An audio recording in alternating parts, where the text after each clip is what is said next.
యువత మీ పయనం ఎటు? 1955లో భారతదేశంలో ఇద్దరు వ్యక్తులు జన్మించారు. ఆగస్టు 22న ఒకరు, డిసెంబర్ 27న మరొకరు. ఒకరు డోంగ్రీ ముంబైలో జన్మిస్తే మరొకరు ఆంధ్రప్రదేశ్ మొగల్తూరులో జన్మించారు. వారిద్దరి తండ్రులు సాధారణ కానిస్టేబుల్స్. ఇప్పటికే ఇందులో ఒకరు ఎవరో మీకు అర్థమై ఉంటుంది. అతనే పద్మ విభూషణ్, మెగాస్టార్ కొణిదెల చిరంజీవి అలియాస్ కొణిదెల శివశంకర్ వరప్రసాద్. ఇప్పటికీ 7 పదుల వయసులో 2 పదుల యువకుడిలాగా ఆయన నాట్యం గురించి నేను ప్రత్యేకంగా చెప్పనవసరం లేదు.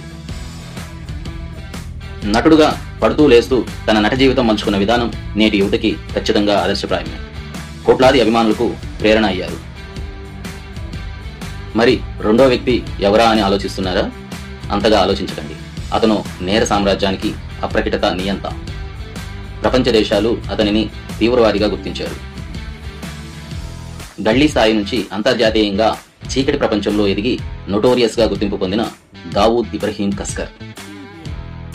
దొంగతనాలు, దందాలుతో మొదలై డి కంపెనీ అని గ్యాంగ్ను ఏర్పాటు చేసుకుని smuggling, extortion, drugs, contract killings, ఆఖరికి ముంబై బ్లాస్ట్.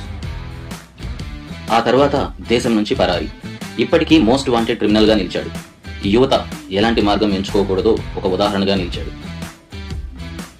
ఒకరు కొన్ని కోట్ల మంది గుండెల్లో స్థానం సంపాదిస్తే మరొకరు గుండెల్లో తూటాలు దించుకోవటమే తరువాయి.